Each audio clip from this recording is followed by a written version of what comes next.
This is part two of our conversation with Brent Gorda, one of the fathers of the student cluster competitions. Hope you enjoy it. From your little seed, your little competition with, what was it, 7 teams, that in 2007, Yep. it's grown to where we now have 3 worldwide major competitions with, let's see, SC had a total of 16 teams last year in 2 divisions, the Big Iron, which we've mostly been talking about, but also a small system division. The little ISC, fee. the little Yeah. fee, and ISC is going to have 9 teams this year. In the ASC, the Asian Student Supercomputer Challenge that just ended, they had a total of 10 teams, and they had over 40 submit detailed applications wanting to come from places like St. Petersburg, Russia, Saudi Arabia, all over. This thing has gotten huge. Well, and don't forget there's one in South Africa, right? Happy Sitoli runs a project down there in December that's similar. Is that a play-in? Did you know about that? I'd heard about that, and I had someone give me an email address for him, so I was going to reach out and ask him about it. Is that one of the sort of a play-in round to send them on to another competition? I don't know the answer to that. You'd have to ask Happy. I'll find out. There's another team out there that Boston that had they said a death match to get people on the team, where they pitted them against each other in programming and system tasks in order to qualify for the team, which was just hilarious. Wow. And they also ended up... One of the things that I've tried to shy away from is making it too much of a competition.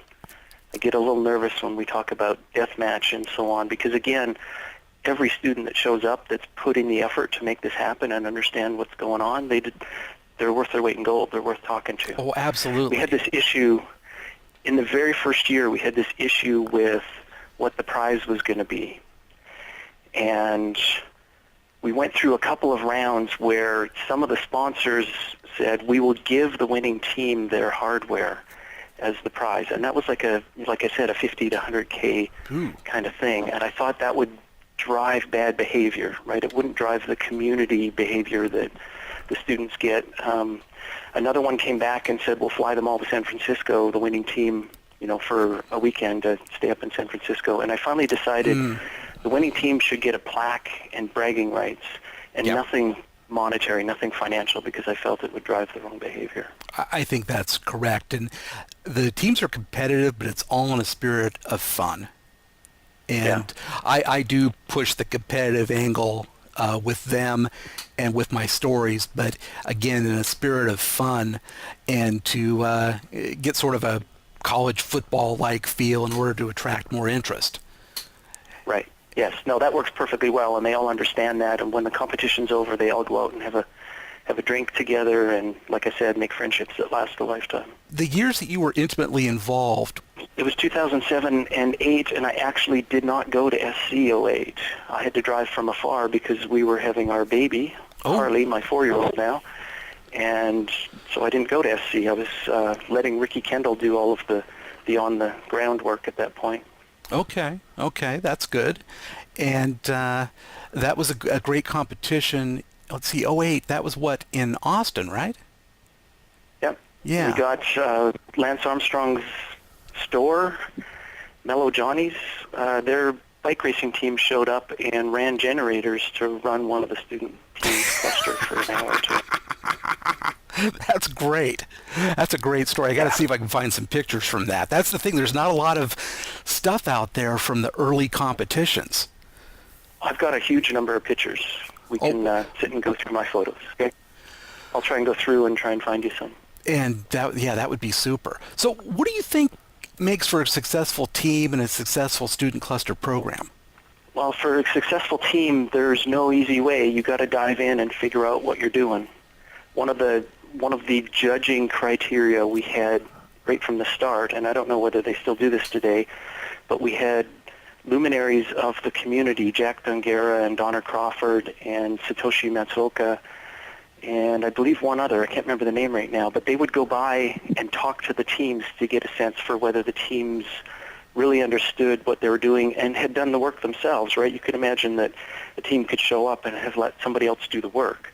Don't think we've ever seen that, but what matters is what have you learned through this experience? And again, there's no shortcut there. What makes a winning team is a team that goes through and does all the work and makes it happen.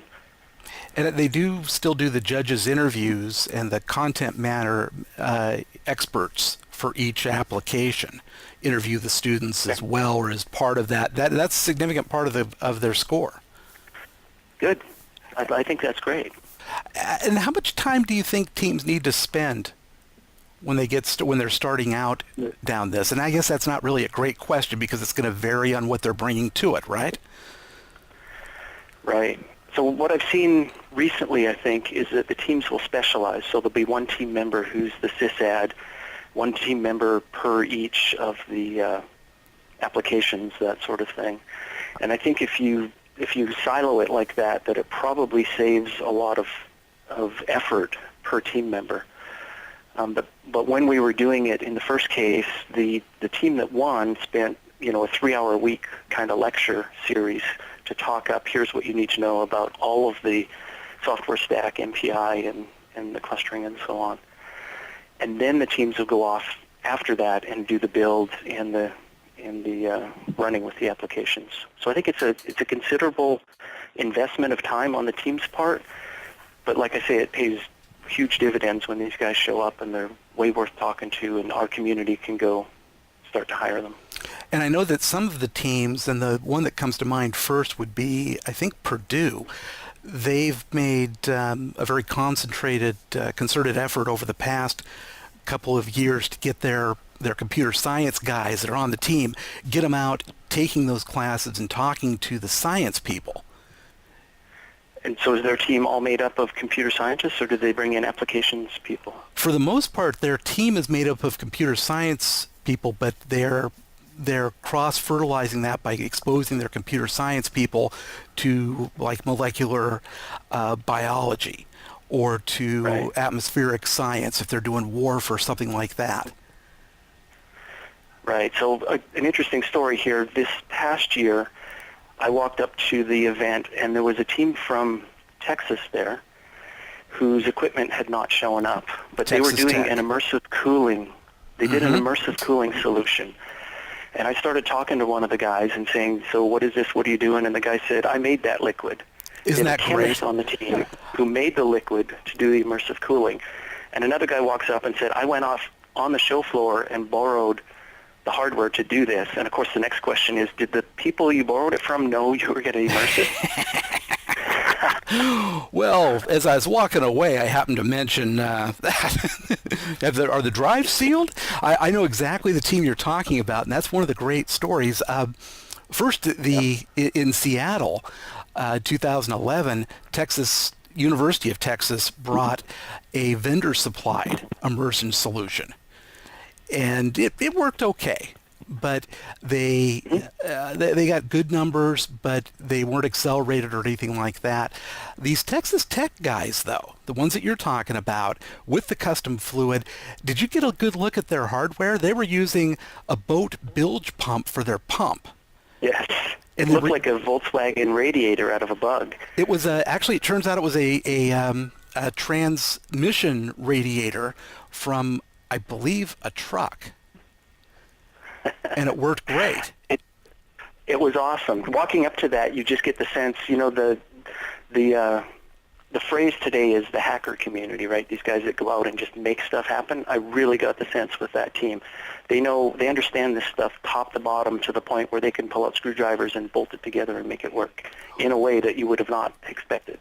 A team that will go to the point where they've got a chemist on the team that designed his own fluid. That's pretty committed to it. I mean, that's committed to the competition. Absolutely. I really wish that their system had shown up, because according to them, in their lab with their gear and their immersive liquid, they could pull a 4 teraflop LinPack, which would have won that year. Nice. And the thing that makes them different from anybody that's done liquid cooling before is that they were overclocking. Oh, yeah. Which I think is excellent. That's the way you want to do it. That would have lifted your graph up a bit here. Oh, yeah. And that kind of takes us into a different direction here. One of the things that's been interesting to me is that even though a layperson from the outside looking in thinks that all these systems are the same, we've seen an incredible variety in the hardware and software that these guys are running. Even within the big iron, we've seen GPUs started coming in 2010. Before that, you saw people running different operating systems. I mean, vast majority is Linux, but one year the Russian team running Windows Server, Windows HPC Server. And well, the first year Indiana University showed up with Mac OS. Oh, really? How'd they do? Well, so we only announced the winner, and that year it was University of Alberta from Canada. So they came in officially second, as did the others. Some interesting points here is that very first year, the Asian team that showed up, again under Dr. Chung, they used Intel CPUs that were announced that day. One of the rules that we instilled is that you got to tell us what hardware you're working on, and we are going to publish the LINPACK score. And so they had the CPUs that were announced that day, and LINPACK was published on them. You can imagine that could go a little bit wrong. So the next year we get to Austin, and a team's got a CPU that isn't going to be announced until after the competition. And we had a huge tussle there and ended with, the rule is you have to publish your LINPACK score at the end of the LINPACK section on Monday night, and your architecture. If your vendor's not willing to let you do that, you can't use this hardware in this race.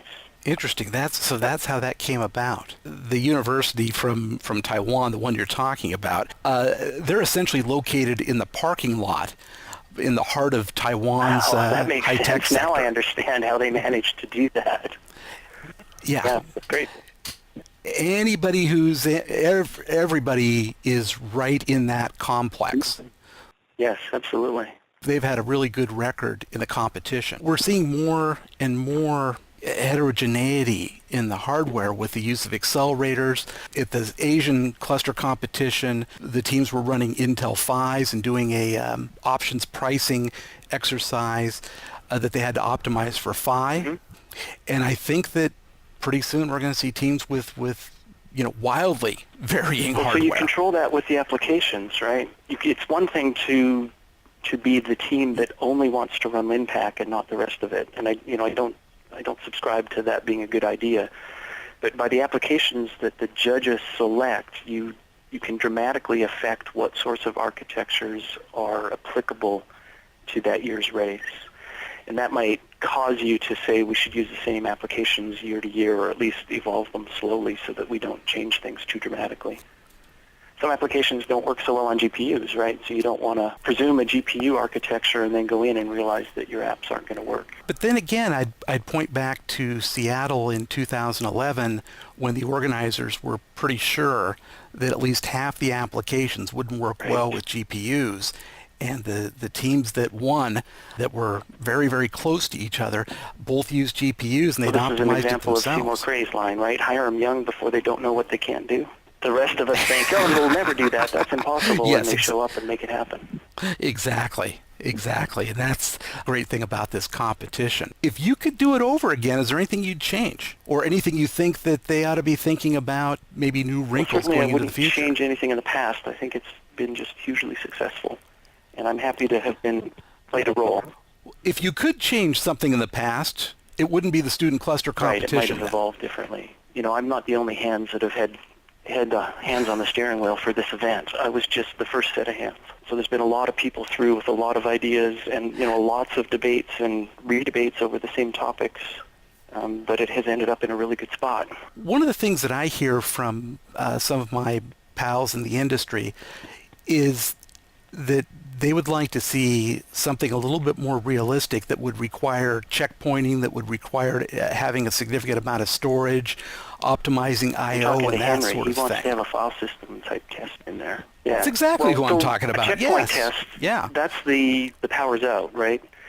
And if you can figure out how to fake a power out without damaging equipment, then the students would have to learn that they need to checkpoint. The I/O test is a little bit harder because the solutions aren't so obvious and easy, right? Do you want to pit one parallel file system up against another, or do you want to have a lower level object store type test? How much power budget are you willing to put in there? How much bandwidth? Are you testing latency, bandwidth, parallelism? I think it'd be a great thing to debate, and I'd love to be part of that debate to help it turn into something. It just, in my knowledge, it just hasn't happened at this point. You know, the HBC community is still quite focused on flops. So this may be an area where the Student Cluster Challenge could lead the community by saying it's not just about flops, it's about big data too, or it's about moving a lot of data if you don't want to use the buzzwords. So I think there's an opportunity here, yes. Maybe we need to get Dustin on a call and twist his arm. I really like the idea of bringing in more applications that are enterprise-centric and enterprise analytics, predictive analytics-centric too. That's where the industry is going, and that's where there's going to be an awful lot of opportunity for these kids down the road. So you can imagine putting in a Hadoop test, right? And all that would do is fault in terms of the architecture, would fault local storage into the nodes, which might be an easy thing to do. And that infrastructure is quite straightforward. That's a great idea, maybe for next year or the year after, because they're pretty much set for this coming November. The other thing that I really liked that they did, I think in 2010, was a password cracking exercise. At that time. And there was a subtle little twist in there that some people liked and some didn't. But it turns out if you sorted your input deck, you could actually make progress on that application. If you didn't, the very first password was literally impossible to crack, and you would stall for hours. And it turns out, if I remember right, that one team did that, and that was Team Taiwan. They did an initial sort and started working on the short ones first. I don't believe anybody else caught on to that, and I think that was their margin of the win. I understand that they want it based on that. But talk about real world, right? That's absolutely real world. You got to have heads up and be thinking about what you're doing. Otherwise, you could blindly go off onto something that will never come back. Exactly, and that's a great thing to see. And you know, it's fun to watch and interesting to watch all the teams, maybe even more so the teams that end up coming up against some adversity. And it happens every year. Somebody's gear doesn't show up, or if it does show up, suddenly the thing's not running how they expect it to. The teams are incredibly resourceful when it comes to that. And had great attitudes about doing it. Attitudes are the phenomenal bit. I really love going up to the teams and chatting with them and just asking them questions about how they did this, how they decided what architecture, what apps they're running, who's in charge of the apps, that sort of thing. You really learn a lot. And that's something I'd really encourage people to do at any of these events, is go up and talk to the kids. Because first of all, that's part of what they're being judged on. I would strongly recommend if you're considering hiring, young, bright talent, that you go take a look at this event. This is an absolutely amazing event for gathering talent up in one space at a conference that you're already at. Just walk across the show floor and talk to these guys and gals. And if you're a vendor listening to this, I would also heartily recommend that you look at sponsoring either a team or becoming a sponsor of the overall competition. This is a good thing to have your name attached to. I'm just talking to one of the teams right now about sponsorship. Now that I'm a vendor, I think it's a great thing to sponsor. And we have some great sponsors. Intel's been a great sponsor over the years. Couldn't ask for any more support on the hardware side. I don't know of any team that has been not able to participate because they couldn't find a hardware sponsor. And that's a testament to companies like Intel, HP, IBM, NVIDIA, AMD, everybody out there. And that's a really great thing about this industry. So I think we've covered a lot of topics. Anything I missed? Anything you want to impart? Parting wisdom? I think this is good. I think there's so much more that we could talk about. Maybe at one of these events we can sit down and have a beer, and I can fill your head with all sorts of ideas that we could continue to talk about this. I suggest that you reach back and talk to some of the other chairs who have run this and get their input as well, because again, my hands were on the wheel early on, but others have been running the event since. Absolutely. And we'll put this up in our archives for the history. Right now, the site we have, the studentclustercomp.com, is about the only place that has any history of this. And we're back to 2010, and this will go into our archives for the earlier years. So we'll start to create a record. Maybe a Hall of Fame. Would you like to have the Brent Gorda Student Cluster Competition Hall of Fame? Just the Student Cluster Hall of Fame. That would be fine. The students make it happen, right? The rest of us are facilitators. This is great, and I'm really glad that you and others came up with this idea and had the persistence to push it along and make it a reality. It's affected a lot of people's lives, and it's been just a great amount of gratification for anybody who participates or watches these Yep, competitions. So thank you for that. Well, hey, Dan, I think these cluster challenge events are hugely beneficial to the community just because they bring in such young and enthusiastic new talent to our community. I'm very happy to have had a role in starting it. Obviously, it's a group event that takes a village to raise a child, as the saying goes, but I've been happy to be involved. Takes a village to raise a child, but it takes a committee to raise a cluster competition. Yes, absolutely. Well, hey, Brent, really appreciate the time. Thank you so much, and we will talk to you again soon. Thanks. Thanks, Dan.